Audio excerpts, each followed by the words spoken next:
Neste momento, teremos a mensagem da Palavra de Deus com o pastor Valnei.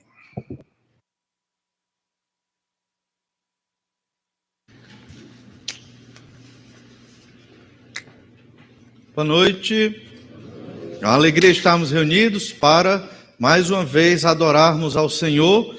E quem está acompanhando sabe que estamos meditando no livro do profeta Isaías.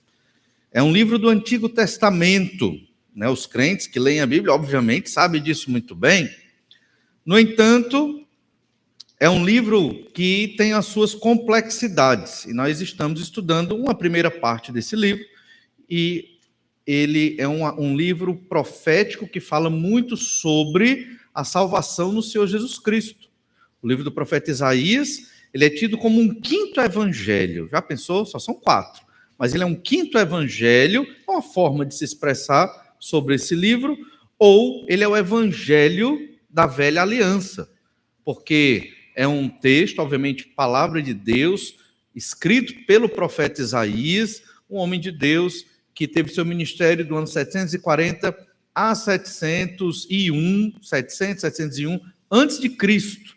Então, foi no século VIII, e certamente um homem culto, um homem dedicado ao Senhor, e que pregou aos reis de Israel e ao povo contra os seus pecados. Então, é um livro que trata muito de como Deus age para com o seu povo. E sempre quando você imaginar Deus agindo com Israel ou com Judá, é como se fosse uma pessoa e Deus tratando desta pessoa. É claro que é um povo, muitas pessoas ali envolvidas, mas é como se houvesse uma personificação de um indivíduo e Deus mesmo está tratando com esse indivíduo. Nas semanas passadas, nós meditamos em Isaías capítulo 1, do verso 1 ao 9, e observamos que devemos reconhecer os nossos pecados para glorificar a Deus. Não tem como glorificar a Deus sem reconhecimento de pecado. Mensagem da Bíblia, que se repete em muitas partes da Bíblia, aqui no início do livro do profeta Isaías, mas é uma mensagem que as igrejas evangélicas não pregam mais. É uma mensagem desagradável falar de pecados. A moda é a pregação coaching, é aquela pregação motivacional, é aquela pregação que lhe bota para cima, que faz você elevar sua autoestima, e não é bem assim que funciona a Bíblia Sagrada. É incrível, é um milagre. A Bíblia ela é completamente diferente do pensamento humano e humanista. Quando é que você é forte, segundo a Bíblia? É quando você reconhece que é fraco. O apóstolo Paulo disse isso claramente, em 2 Coríntios capítulo 12. E quando é que eu reconheço que sou fraco? É quando eu reconheço os meus pecados. Então, aquela ideia de um crente, super crente que nunca erra, isso não existe, O crente espiritual é o que reconhece os seus pecados. Chegar um dia na minha vida, ou você na sua vida, que você, fazendo a avaliação interior, e você percebe que eu não tenho muito pecado, não. Qual é o pecado que eu tenho? E não consegue identificar, então é complexo. É algo que você deve realmente refletir e meditar, porque grandes homens, como Paulo, como o próprio apóstolo Pedro e outros, reconheciam os seus pecados. Só Jesus nunca reconheceu, obviamente, porque Jesus sempre foi Deus, mesmo quando se fez carne, ele não tinha pecados, mas os homens de Deus na Bíblia reconheciam os seus pecados. Isso é fundamental para nós entendermos a nossa vida com Deus. Fundamental. E o que é que Deus quer que Isaías pregue para o povo de Israel? Reconheça o pecado de vocês. Vocês não têm como ter um relacionamento comigo, Deus dizendo, se não reconhecerem os pecados de vocês. Simples. E, obviamente, cada um sabe do seu pecado e cada um aqui vai buscar o Senhor e confessar pecados e suplicar força em Deus para vencer seus próprios pecados. E assim vamos crescendo de glória em glória para nos tornarmos a semelhança do Senhor Jesus Cristo. Essa é a verdadeira batalha espiritual. Essa é a batalha espiritual, quando lutamos contra nós mesmos, contra o nosso pecado. Hoje, na sequência, nós vamos estudar do verso 10 ao 20. Penso eu que não vai dar tempo de ver todos os versículos, mas nós queremos, dentro desses 10 versículos, do 10 ao 20, observar que Deus recebe a adoração de pecadores arrependidos. Se você for um pecador arrependido, Deus recebe sua adoração.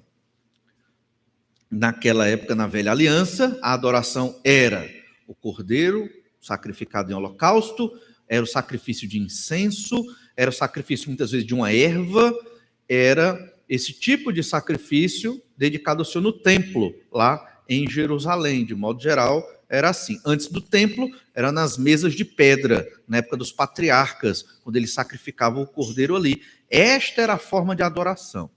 Na nova aliança, a nossa adoração é através de cânticos espirituais, nós entoamos hoje, é através da nossa própria vida, colocando a nossa vida à disposição do Senhor Jesus, nós estamos adorando ao Senhor Jesus Cristo. E várias outras formas de adorar ao Senhor em obediência, na nova aliança. Então, esse texto que nós vamos tratar fala sobre adoração. Veja bem, início do livro do profeta Isaías, reconheça os seus pecados. Por quê? Eu só recebo a adoração de pecadores arrependidos. Então, quando você vem para a igreja adorar o Senhor e não está arrependido dos seus pecados, confessei meus pecados, arrependido, estou buscando a Deus, o seu culto para Deus foi inútil. Podemos dizer assim, a gente vai ver nesse texto aqui, porque Deus não recebe. Entende? Então, quando a gente vem para... Por isso que tem um prelúdio. Você pensa que é só para encher a agenda do culto? Não é. O prelúdio, quando tem aquela música, para você baixar essa cabeça e orar, é um momento para você suplicar ao Senhor condição para prestar um culto. Às vezes ele não tem condição de prestar um culto. Problema, acabou de acontecer um problema ali, né? Às vezes é um carro que bate, às vezes é uma notícia triste, coisas que fogem do nosso controle. Isso afeta a nossa vida. E aí você às vezes fica sem condição de prestar um culto a Deus. Parar, orar ao Senhor, entregar isso nas mãos de Deus. Eu vou prestar um culto ao Senhor. Vem e presta o culto a Deus. Às vezes, é claro que tem situações que não dá, uma emergência, tudo bem. Mas eu estou mostrando que para isso que serve o prelúdio. Para a gente chegar, orar e nos posicionar diante do Senhor. Um exercício que pode lhe ajudar é você imaginar o trono de Deus descrito ou em Isaías 6, ou em Ezequiel capítulo 1, do 26 ao 28, ou em Apocalipse capítulo 4. Imagina o trono de Deus e você está diante do trono de Deus. Coloca isso na sua mente, porque isso vai te ajudar a não pensar no que eu tenho que fazer amanhã, no que está acontecendo não sei aonde, no problema não sei das quantas. Você esquece isso aí. Trono do Senhor. Hoje eu vim para adorar ao Senhor nessa rápida 1h30 aqui. Que é rápido, né? Relativamente.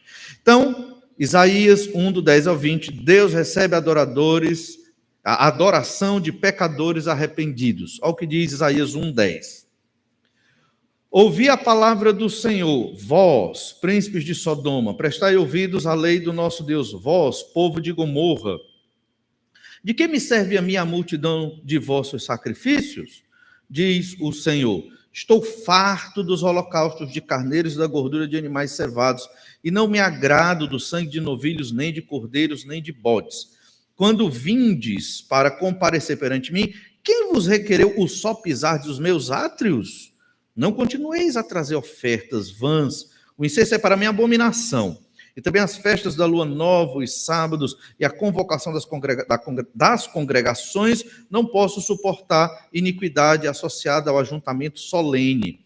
As vossas festas da lua nova e as vossas solenidades, a minha alma as aborrece. Já me são pesadas, estou cansado de as sofrer. Pelo que quando estendeis as mãos, escondo de vós os olhos. Sim, quando multiplicais as vossas orações, não as ouço, porque as vossas mãos estão cheias de sangue. Lavai-vos, purificai-vos, tirai a maldade de vossos atos de diante dos meus olhos. Cessai de fazer o mal, aprendei a fazer o bem, atendei a justiça, repreendei o opressor, defendei o direito do órfão, pleiteai a causa das viúvas. Vinde, pois, e arrazoemos, diz o Senhor. Ainda que os vossos pecados sejam como a escarlata, eles se tornarão brancos como a neve. Ainda que sejam vermelhos como o carmesim, se tornarão como a lã. Se quiserdes, e me ouvirdes, comereis o melhor desta terra.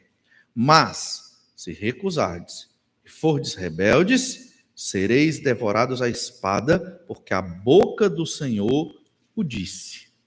É um texto muito claro, muito explícito do que Deus não gosta e da solução que Deus dá para o povo e que o povo deve fazer. Infelizmente, muitas vezes não faz. 3 verdades sobre a adoração ao Senhor e os pecadores arrependidos. De cara, você deve entender que nós devemos ser esses pecadores arrependidos e que a nação de Judá não estava arrependida dos seus pecados. E por conta disso, foi para o cativeiro babilônico alguns séculos depois. A nação de Israel, o reino do norte, também não estava arrependida dos seus pecados. Não só Isaías, mas muitos outros profetas pregaram publicamente, no templo, em locais realmente onde havia ajuntamento da multidão, nas portas da cidade, onde havia entrada de comerciantes, e ali havia a proclamação da palavra de Deus. E o povo se arrependeu? Não. Quando a gente fala o povo, é a massa. Poucos, sim, sempre houve um remanescente fiel, mas a maior parte do povo não se arrependeu dos seus pecados. Resultado, juízo de Deus. Deus é mau? Não. Pelo contrário, extremamente misericordioso. Mas Deus é justo e não tolera o pecado, pelo menos em certa medida.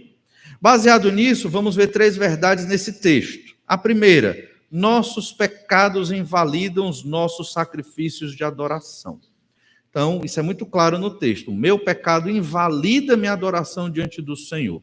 Eu posso estar aqui fervoroso, animado e tudo, mas se eu vivo uma vida de pecado, não estou arrependido, e pecados não confessados e tratados com o Senhor, é só fachada, certo? E infelizmente acontece o que não deve acontecer. Nossos pecados invalidam nossos sacrifícios de adoração. Uma retrospectiva rápida para Isaías 1:1. Olha o que diz o primeiro versículo dessa profecia. Visão de Isaías, filho de Amós, que ele teve a respeito de Judá e Jerusalém, nos dias de Uzias, Jotão, Acás e Ezequias. Esse capítulo 1 está dentro do período do reinado de Acás. Os capítulos de 2 a 5 vão falar um pouco antes do reinado de Acás, no período de Uzias e Jotão. Nós vamos ver isso mais para frente. É como se adiantou-se uma parte no capítulo 1 e volta a se tratar do reinado de Acás no capítulo 7. O capítulo 6 é o chamado de Isaías, e do 2 ao 5 vai ser exatamente um pouco nesses 2 reis, Uzias e Jotão. Retrospectiva do que meditamos domingos passados. Tanto o reinado de Uzias como de Jotão foram reinados prósperos. Em que sentido?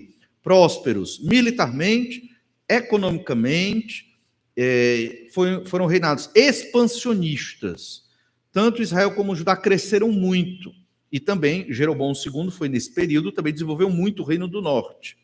Deus derramou bênção sobre as nações que representavam o seu povo, bênçãos materiais, Deus deu. Isso se chama misericórdia de Deus.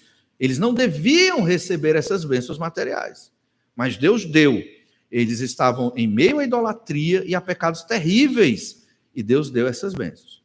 Por que é importante retratar esse aspecto histórico? Às vezes achamos, estou bem no meu emprego, estou prosperando financeiramente, não tenho nenhuma enfermidade na minha vida, tudo vai bem, tudo que eu toco gera riqueza, gera prosperidade. Logo, a bênção de Deus está sobre mim. Às vezes a gente faz essa análise, não é verdade? Só que nem sempre isso é correto. Só porque eu estou tendo fartura, só porque eu estou tendo saúde, não significa necessariamente que a bênção de Deus está sobre mim. Eu posso estar debaixo de um momento da misericórdia de Deus. Deus está dizendo, Valnei, estou tendo misericórdia de você. Abra os seus olhos. Aproveite esse tempo. Tempo de bonança na sua vida. Tempo de fartura. E esse tempo é para você estar plenamente confortável, ouvindo a palavra de Deus, para que se arrependa dos seus pecados. Porque isso vai acabar. isso vai acabar. E a conta chega, e eu vou cobrar de você, Valnei, se você não está fazendo a vontade do Senhor. Assim foi com Israel e com Judá. Deus deu tempo. Deus deu fartura. Deus teve misericórdia. Deus mandou os profetas. O Senhor é bom. Ele é maravilhoso. Nós é que somos ruins. Não esqueça disso. Quando vem uma dificuldade, um problema, a nossa tendência é achar que Deus foi mal para conosco. Não necessariamente. Até quando Jó foi afligido ali, não é que Deus foi mal para com ele. Pelo contrário, o Senhor tinha planos maravilhosos para a vida de Jó. Sofreu? Sofreu. Mas para a glória do Senhor, e Deus tinha um projeto para a vida dele. Então, temos que entender esse aspecto dos reis, e ocasionalmente, vamos ler trechos aqui destes reis, para compreender e situar a mensagem do profeta Isaías.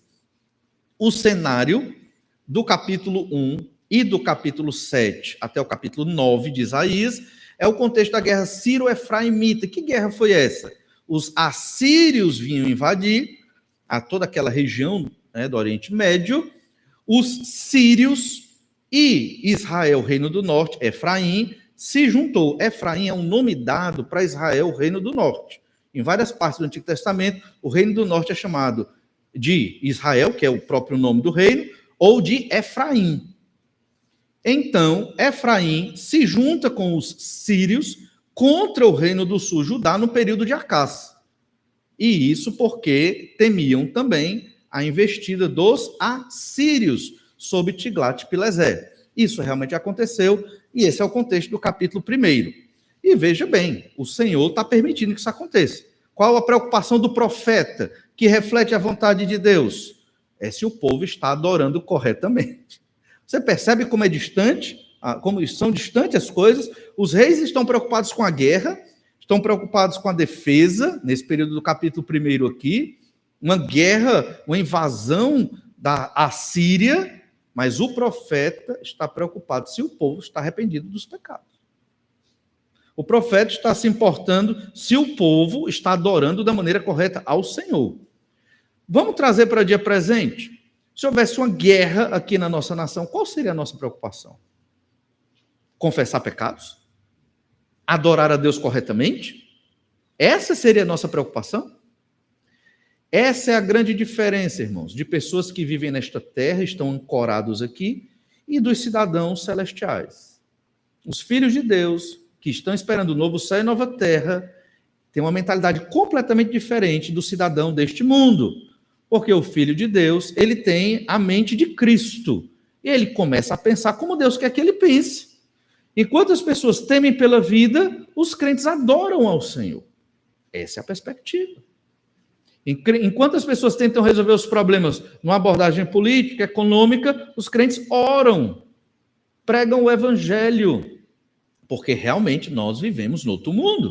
Nós somos de outra constituição. Somos filhos de Deus e não necessariamente habitantes dessa terra. Veja os contrastes aqui, isso é muito importante. Para compreender bem esse cenário do reinado de Acás, este capítulo trata do profeta pregando no período do reinado de Acás. Abra sua Bíblia em 2 Crônicas, capítulo 28, verso 16. 2 Crônicas 28, verso 16. Naquele tempo, mandou o rei Acás pedir aos reis da Assíria que o ajudassem, pois vieram de novo os edomitas e derrotaram Judá, e levaram presos em cativeiro. Também os filisteus deram contra as cidades da Campina e do sul de Judá, e tomaram Bet-Semes, Aijalon, Gederote, Socó e suas aldeias, Tímina e suas aldeias, e Guinzo e suas aldeias, e habitavam ali. Porque o Senhor humilhou a Judá por causa de Acás, rei de Israel. Edomitas, filisteus, outros povos invadiram Judá. Estavam tomando a terra, saqueando, né, pelas beiradas o reino de Judá. Acás buscou ao Senhor? Não. Se aliou com o ímpio, os reis da Assíria, que eram poderosos na época. Mas Deus já havia dito pelos profetas, não se aliem aos ímpios, nem aos egípcios, nem aos assírios. Obedeceram? Não. Confiaram em quem? Neles mesmos, na sua própria inteligência governamental e militar. Resultado: Deus humilhou Judá por causa do seu rei, porque este rei não buscou a vontade do Senhor.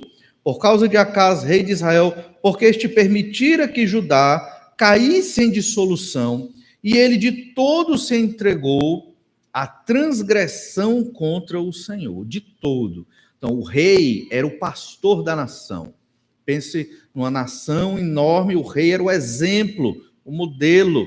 O rei se corrompeu, se tornou um idólatra, e Judá seguiu. Por isso, Deus retirou a bênção do reino de Judá, e Judá começou a ser oprimida. Mas Deus é ruim? Não. Deus é misericordioso. O cativeiro de Judá aconteceu em 605. Isso aqui, Acás vai morrer em 727 a.C. Então você tem de 727, com a morte de Acás, até 605, mais de 100 anos para o povo se arrepender. Percebe? Mas o povo não se arrependeu. Ainda em 2 Crônicas 28, verso 20. Veio a ele Tiglat-Pileser, rei da Síria, porém o pôs em aperto, em vez de fortalecê-lo. Percebe a estratégia? Acás estava sendo oprimido ali, vários povos invadindo. Dentro desse contexto, teve a guerra sírio-efraimita, que foi os sírios e o reino do norte contra Acás. Acás chama Tiglat-Pileser, rei da Síria, me ajude. E o que é que o rei da Síria faz? Ele ajuda? Claro que não. Ele vai oprimir também. Ele vai terminar de pisar no miserável, que já estava sofrendo ali. E então, verso 21, porque Acás tomou despojos da casa do Senhor, da casa do rei e da dos príncipes, e os deu ao rei da Síria, porém isso não o ajudou. No tempo da sua angústia, cometeu ainda maiores transgressões contra o Senhor. Ele mesmo, o rei Acás, pois ofereceu sacrifícios aos deuses de Damasco, que o feriram. E disse, visto que os deuses dos reis da Síria os ajudam, eu lhes ofereço sacrifícios, para que me ajudem a mim. Porém, eles foram a sua ruína e a de todo Israel. Na guerra sírio-efraimita, eles conseguiram vitórias militares contra Judá, os sírios. E então, a inteligência de Acás. Se eles me venceram, os deuses deles, Damasco era a capital da Síria, os deuses deles são mais poderosos do que o Deus de Israel. Vou atrás deles. Cosmovisão idólatra. É uma cosmovisão completamente deturpada. Então, militarmente, teria até lógica, né, eu me aliar com a Síria para me proteger. Mas, teologicamente, não tinha lógica na mente do Senhor. Esse é o cenário. E é contra Acás que Isaías está pregando. E vai ter mais à frente textos onde ele fala diretamente a Acás. Tem uma profecia muito específica do Messias relacionada a Acás, mas Acás está com a mente completamente distante do Senhor. Por conta disso, todo Israel está distante de Deus. Olha então o verso 10 de Isaías 1, agora, relendo, Isaías 1, 10. Ouvi a palavra do Senhor, vós príncipes de Sodoma, prestai ouvidos à lei do nosso Deus, vós povo de Gomorra. Se você pega esse versículo isolado, parece que está falando de Sodoma e Gomorra lá de Gênesis, capítulo 14, 18, 19, né? Só que não. Aqui, como nós já vimos, ele está chamando, o profeta está chamando tanto Israel quanto Judá de Sodoma e Gomorra. Só que ele está dizendo especificamente os príncipes de Sodoma. Está falando do rei e da corte, dos seus filhos. São príncipes de Sodoma. E o povo também, é o povo de Gomorra. Então, todos estão corrompidos por pecados de idolatria e de imoralidade ali. Por isso o profeta vem. E ele não vem de modo suave, ele vai direto ao ponto, mostrando o pecado da nação. E qual o pecado da nação? Ouvir a palavra do Senhor. Eles não queriam saber da palavra de Deus. Esse foi o grande pecado da nação. Ainda no verso 10, prestai ouvidos à lei do nosso Deus. Eles não prestavam ouvidos à lei de Moisés. E esse é o mesmo pecado de hoje, das igrejas de hoje, dos crentes de hoje. Está aqui, a Bíblia, né? É um livro até considerável, mas você pode ler um pouquinho todo dia. na sequência de Gênesis a Apocalipse e aprender qual é a vontade de Deus, o Criador do céu e da terra, Pai do Senhor Jesus Cristo, que enviou Jesus para morrer na cruz pelos nossos pecados. Esse livro é a revelação de Deus. E não existe outro livro igual na terra. Ele tem um aspecto sobrenatural, sim. Não no sentido de que você vai abrir e ver com a simpatia do dia. Não, não é isso.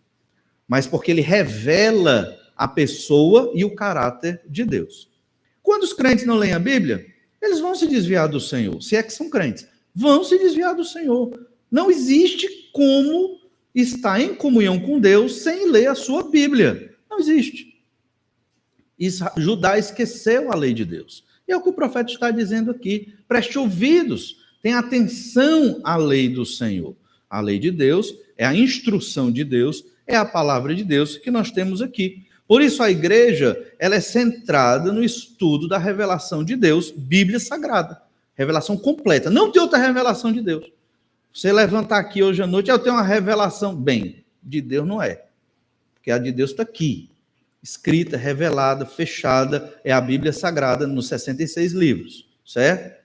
Então, primeiro passo para a incredulidade, não ler sua Bíblia. Simples. Tão simples. O primeiro passo, não ler sua Bíblia. O segundo é não obedecê-la.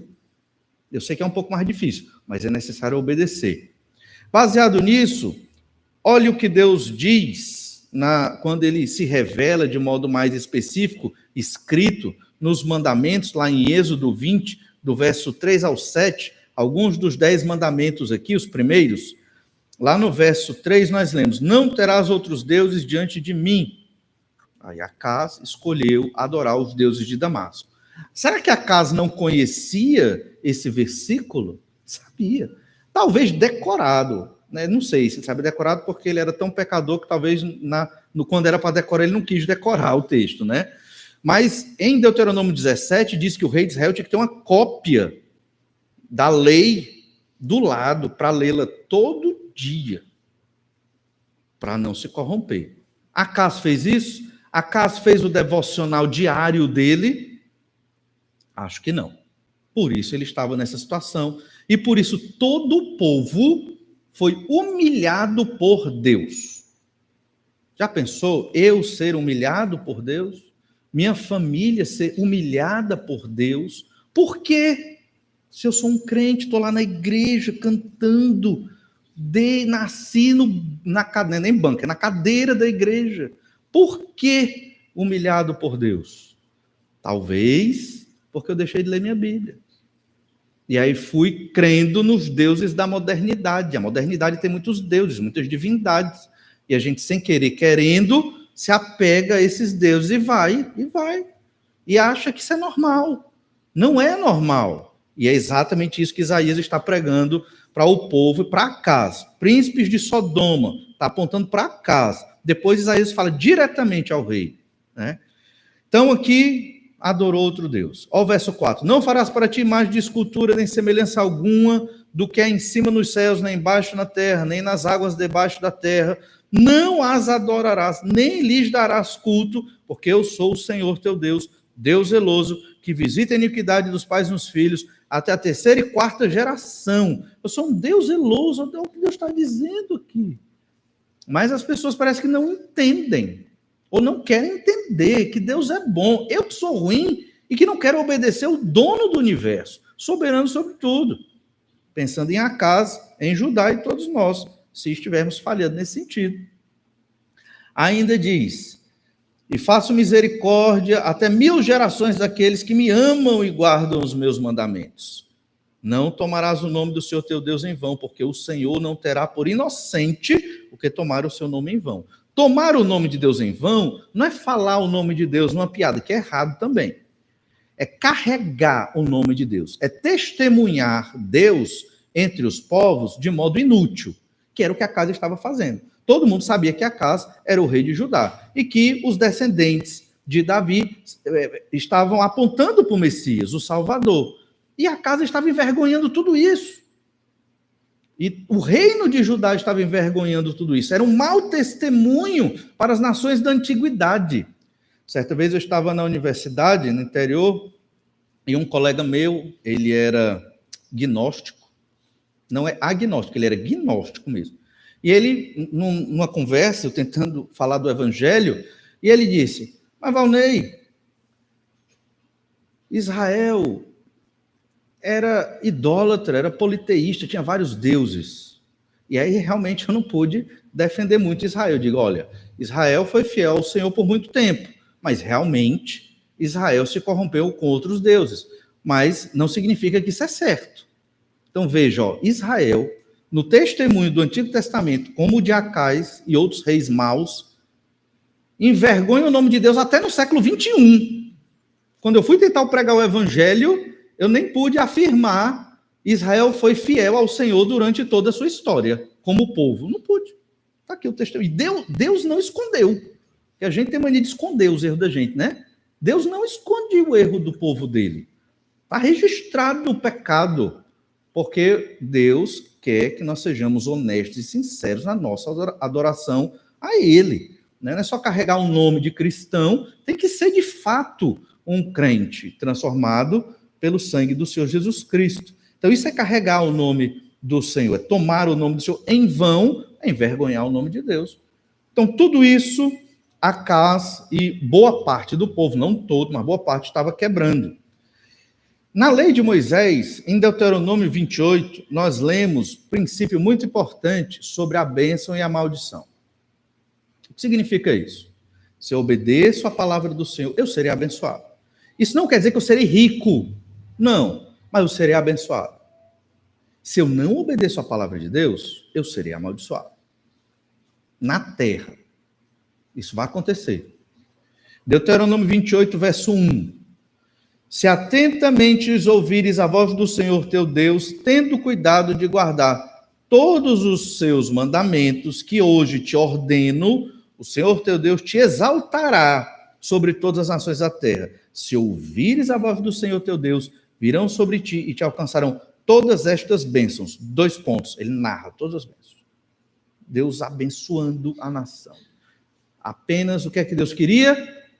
Obedeça a palavra. Pecou, pede perdão, obedece a lei do Senhor. Mas no verso 15 de Deuteronômio 28, Deus diz, será porém que, se não deres ouvidos à voz do Senhor teu Deus, não cuidando em cumprir todos os seus mandamentos e os seus estatutos que hoje te ordeno, então virão todas estas maldições sobre ti e te alcançarão. 2 pontos, uma lista de maldições. Isso foi para Israel. Mas esse princípio está no Novo Testamento, certo? Se você não obedece a Deus, virá maldição. Se você obedece ao Senhor, virá bênção. Isso existe hoje, isso acontece hoje, e nós somos responsáveis pelo nosso próprio pecado. Pecar traz sofrimento, pecar traz tristeza para nós mesmos, e obviamente o Senhor não se agrada. Então sempre quando você quiser pecar, porque o pecado ele é sedutor, obviamente, senão ninguém pecava. Se o pecado fosse ruim, amargo, nojento, ninguém ia querer pecar. O pecado é sedutor, mas não presta, né? Destrói. Então, quando você for pensar em ser seduzido por algum tipo de pecado, qualquer que seja, lembre-se disso. Isso é morte, isso é destruição. Eu vou acabar com a minha vida, da minha família, dos meus irmãos, amigos, de quem estiver ao meu redor. Correr do pecado, odiar o pecado. Mentiu para mim, não quero saber não quero saber de mentira. Entende? Falou mal do irmão, fala de ti aqui, ó. Entrega logo, lá à frente, porque aí acaba, perde um amigo ou 2, mas tudo bem, fica com o Senhor, né? Isso é o que importa, entende? Temos que ser as pessoas que odeiam o pecado, qualquer forma de pecado. Somos pecadores e vamos falhar. Mas temos que confessar e buscar o Senhor para a glória do Senhor nosso Deus. E tem um texto ainda nesse capítulo de Deuteronômio 28 que ele não é profético. Alguns vão dizer que é, mas não é. É o que Deus disse que aconteceria se a nação não obedecesse à lei de Moisés. Essa lei aqui foi dada depois do Êxodo. Então isso aqui, a gente está falando de um texto que foi escrito por Moisés, ainda no deserto ali, pouco tempo de sair do Egito, na verdade, Deuteronômio já passou 40 anos e um pouquinho, então aqui a gente bota 1406, aproximadamente, antes de Cristo. Então, se você botar 1400 para 700 anos depois, lembra que vai diminuindo, né? Porque é antes de Cristo. 700 anos depois, 800, porque tem um cativeiro babilônico, Deus vai cumprir o que a gente vai ler aqui, Deuteronômio 28, 31. O teu boi será morto, é uma das maldições. O teu boi será morto aos teus olhos, porém dele não comerás. O teu jumento será roubado diante de ti, e não voltará a ti. As tuas ovelhas serão dadas aos teus inimigos, e ninguém haverá que te salve. Teus filhos e tuas filhas serão dados a outro povo. Para aqui, teus filhos e tuas filhas serão dados a outro povo. Quem aqui tem filhos? Não precisa levantar a mão, só para você. E filhos pequenos. Os seus filhos serão retirados de você. É o que Deus está dizendo aqui para o povo, se não obedecer a palavra de Deus. Seu bebê, sua criancinha. Percebe como isso é o pecado? Deus é mau. O pecado é terrível. E essa é a consequência do pecado. É assim que a gente lê a Bíblia. É assim que eu vou ler na Bíblia a gravidade do pecado. O pecado é tão grave que se depois de séculos eu não me arrependo do pecado, pensando em polvo, né? Claro. Então eu vou perder os meus filhos. Percebe como é grave a situação? E Deus fez isso com o povo de Israel e de Judá. Teus filhos e tuas filhas serão dados a outro povo. O fruto da tua terra e todo o teu trabalho comê-los a um povo que nunca conheceste. E tu serás oprimido e quebrantado todos os dias. E te enlouquecerás pelo que vires com os teus olhos. Está louco. Isso é o cativeiro. É guerra. Deus puniu o povo. Por que que Deus fez isso? Não guardaram a palavra de Deus. A palavra de Deus é muito séria. O que a gente lê na Bíblia é vida, é fundamental. Deus dá tempo para você amadurecer, para você aprender. Deus dá tempo. Mas se você não se converte, eu estou falando a crentes, se você não se converte dos seus pecados, Deus vai cobrar. E é isso que a gente está vendo aqui no início do profeta Isaías.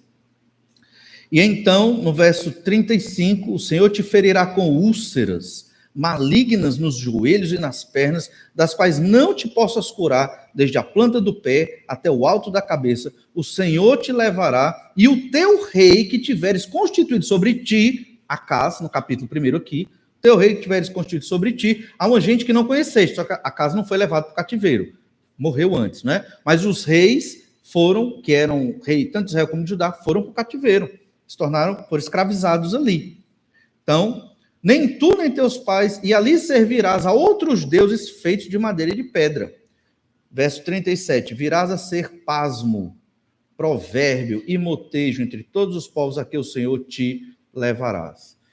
Isso é uma das maldições. Tem outras aqui, verso 48. Assim, mesmo capítulo, Deuteronômio 28.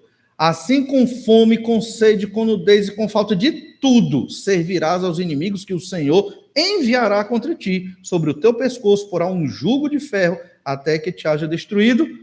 Aí Isaías coloca o jugo de ferro para poder representar exatamente o que é dito aqui. Para que o povo lembre da lei de Moisés, a lei da maldição para quem não guardar a palavra de Deus. Você acha que isso foi só naquela época? Não. O Novo Testamento traz o mesmo princípio. Gálatas 6:7. De Deus não se zomba. Aquilo que o homem semear, isso também você fará.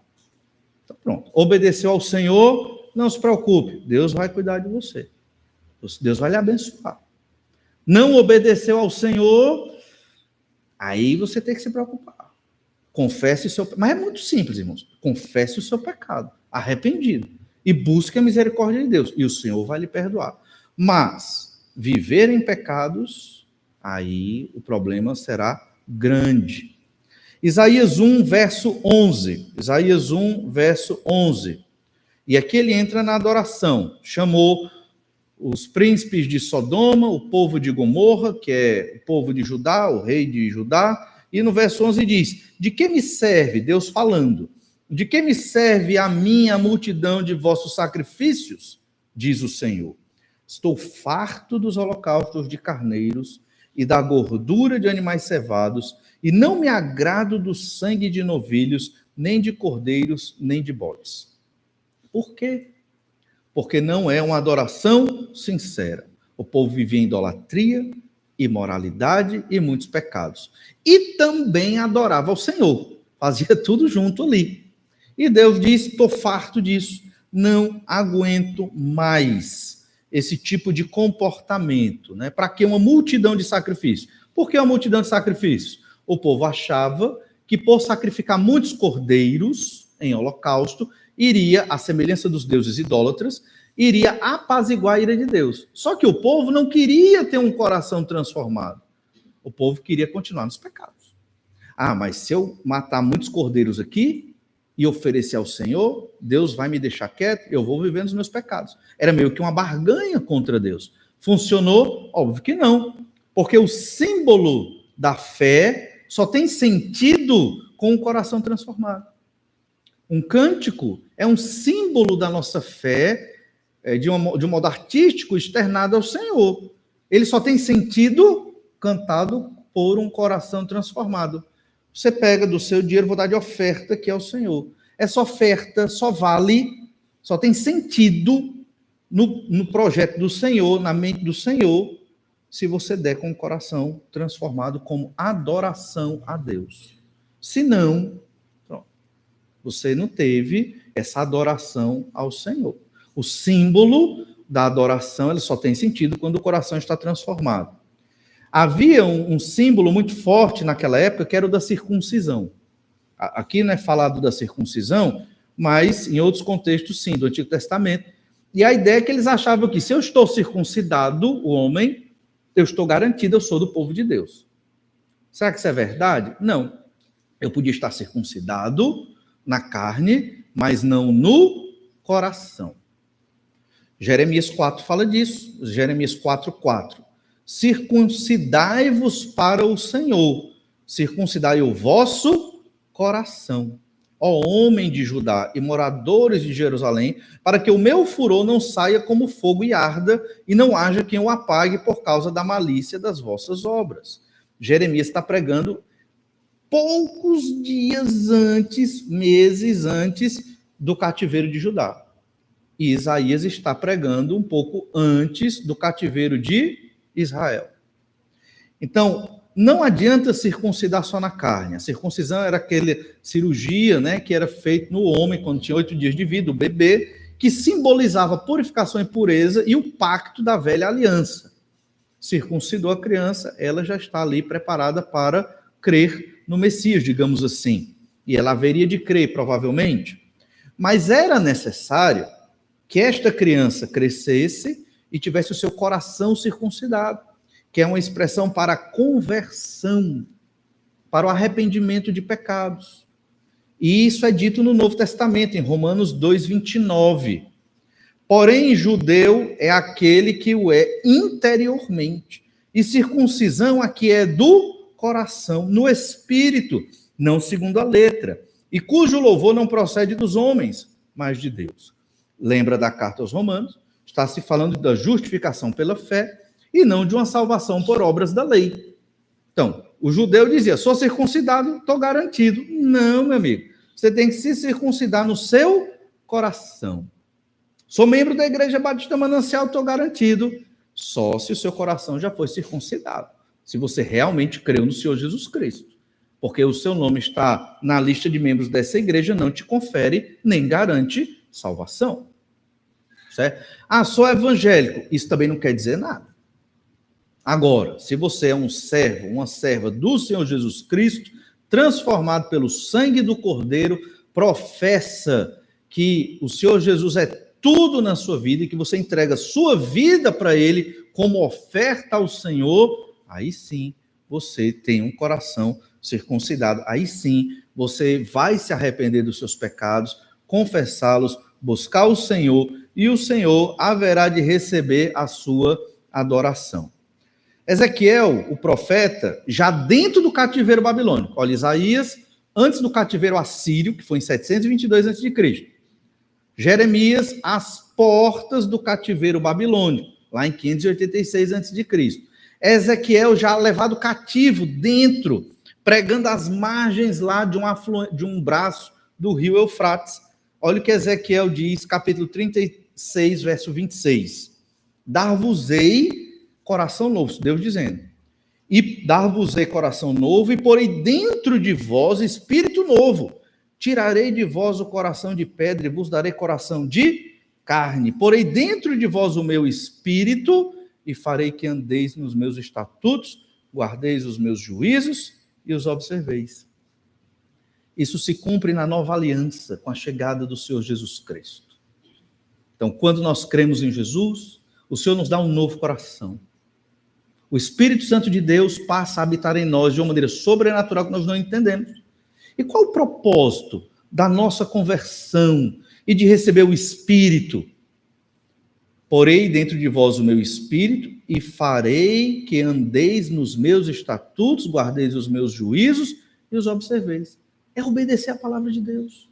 Temos o Espírito Santo para obedecer a palavra de Deus. E obedecer a palavra de Deus não é pesado, nem é penoso. Pelo contrário, é felicidade, é alegria. Óbvio que vai contra os nossos pecados e machuca um pouco, mas é o jeito, o mundo está corrompido, não tem o que fazer. Esse é o caminho, o do Senhor Jesus Cristo. Recebemos este novo coração, nós que somos crentes no Senhor Jesus Cristo. Por isso, quando eu confesso meus pecados arrependido e adoro ao Senhor, o Senhor vai receber a minha adoração. Mas se eu viver nos pecados, certamente vai ficar bem difícil. O Senhor não vai receber a adoração e aquele culto, pessoalmente, pessoal meu, fica improdutivo diante do Senhor. E aí você pode achar que o culto não tem sentido. Ou você pode vir para a igreja e achar essa igreja. E aí, um sinal de incredulidade de muitos crentes é colocar defeito em tudo que existe dentro dessas paredes aqui, ou nas pessoas aqui, para justificar o seu próprio pecado. Por quê? Porque em um dado momento deixaram de olhar para o Senhor com um coração novo, puro, circuncidado para a glória de Deus. Isso vai destruindo o servo do Senhor. Nossos pecados invalidam nossos sacrifícios de adoração. Por isso é necessário confissão de pecados, um arrependimento sincero. Quando Isaías pregou isso, a ideia era que Acaz deveria se arrepender dos seus pecados. É que Acaz deveria pregar para o povo uma reforma, mandar os profetas, os sacerdotes lerem a lei de Deus publicamente, como Josias fez. Mas Acaz não fez isso. Pelo contrário, se afundou em mais pecados. E para finalizar nesse momento, a segunda verdade nesse texto é que Deus rejeita os pecadores religiosos. Acaz era um desses pecadores religiosos e boa parte de Judá também era. Isaías 1, verso 12. Quando vindes para comparecer perante mim, quem vos requereu só pisardes os meus átrios? Deus está dizendo, quem convidou você para pisar no meu templo, na minha casa? Eu não chamei. Duro, né? Que isso não aconteça conosco, que nós não sejamos desses falsos religiosos, pecadores religiosos que estão em desobediência, com o coração fechado para a transformação que Deus faz. Que o Senhor nos ajude a confessar os nossos pecados, arrependidos, e vivermos uma devoção honesta e sincera ao Senhor nosso Deus. Só existe transformação, amor ao Senhor, verdadeira religião, quando o nosso coração é transformado. Se isso não acontece dentro de nós, então nós seremos, como muitas igrejas evangélicas por aí, religiosos com seus rituais, mas distantes do Senhor nosso Deus. Deus nos ajude e nos abençoe. Vamos orar então. Senhor, te agradecemos porque o Senhor é maravilhoso e cuida de nós. Perdoa, Senhor, os nossos pecados. Talvez tenhamos pecados que nem percebemos que cometemos. Senhor Deus, tem misericórdia. Te louvo porque o Senhor teve misericórdia do teu povo, enviando tantos profetas, pregando ali para que o povo se arrependesse dos seus pecados. Infelizmente, muitos não se arrependeram naquela época. Que não seja assim conosco, ó Pai. Que o Senhor abra os nossos olhos pelo teu Santo Espírito, tenha misericórdia, para reconhecer que, apesar de crentes e conhecedores da tua palavra, somos pecadores e precisamos lutar contra o nosso pecado e oferecer uma adoração mais próximo da dignidade que o Senhor merece. Nos ajuda a ser assim, é o que eu te peço, ó Pai, em nome de Jesus. Amém. Temos momento de oração silenciosa agora, onde você pode refletir, orar um pouco mais ao Senhor sobre tudo que falamos. Deus abençoe e uma boa semana.